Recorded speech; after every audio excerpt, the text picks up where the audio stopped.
നിലപാടുകളെ ചൊല്ലി ഡോക്ടർ ശശി തരൂർ എംപിയും കോൺഗ്രസും തമ്മിലുള്ള തർക്കം തുടരുകയാണ്. വിദേശ പര്യടനത്തിനിടെ ഓപ്പറേഷൻ സിന്ദൂറുമായി ബന്ധപ്പെട്ട തരൂരിന്റെ പ്രസ്താവനയ്ക്കെതിരെ വിമർശനവുമായി കോൺഗ്രസ് നേതാക്കളും ഇതിന് മറുപടിയുമായി തരൂരും രംഗത്തെത്തി. ശശി തരൂരിനെ പിന്തുണച്ച് കേന്ദ്രമന്ത്രി കിരൺ റിജിജുവും രംഗത്തെത്തി. ഓപ്പറേഷൻ സിന്ദൂറും ഭീകരതയ്ക്കെതിരായ ഇന്ത്യയുടെ നിലപാടും വിശദീകരിക്കാനായി എംപിമാരുടെ നേതൃത്വത്തിലുള്ള പ്രതിനിധി സംഘം പനാമയിലെത്തിയപ്പോഴായിരുന്നു ശശി തരൂരിന്റെ പരാമർശം. അന്താരാഷ്ട്ര അതിർത്തിയും നിയന്ത്രണ രേഖയും മറികടന്ന് ഇന്ത്യ ആദ്യമായാണ് ഭീകര കേന്ദ്രങ്ങൾ ആക്രമിച്ചതെന്ന പരാമർശമാണ് വിവാദമായത്. രാജ്യത്തെ സ്ത്രീകളുടെ സിന്ദൂരം മായ്ച്ചവർക്ക് പ്രധാനമന്ത്രി നരേന്ദ്രമോദി നൽകിയത് ശക്തമായ മറുപടി എന്നുകൂടി തരൂർ പറഞ്ഞതോടെ വിമർശനവുമായി കോൺഗ്രസ് നേതാക്കൾ രംഗത്തെത്തി.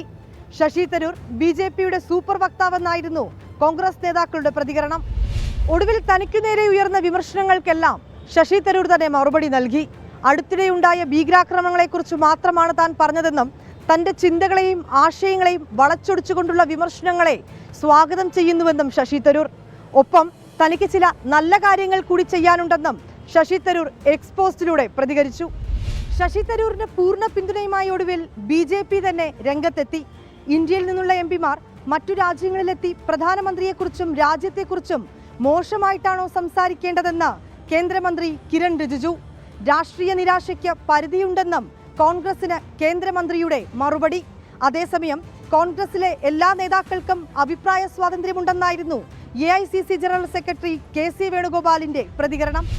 തുടർച്ചയായി കേന്ദ്ര സർക്കാരിനെയും പ്രധാനമന്ത്രിയെയും പുകഴ്ത്തുന്ന ശശി തരൂരിനോട് വിശദീകരണം തേടണമെന്നാണ് ഒരു വിഭാഗം കോൺഗ്രസ് നേതാക്കളുടെ ആവശ്യം.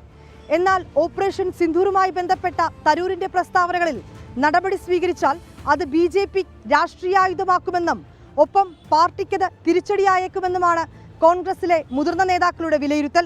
ഡൽഹിയിൽ നിന്ന് ക്യാമറാമാൻ മോഹൻകുമാറിനൊപ്പം വിനീത VG 24.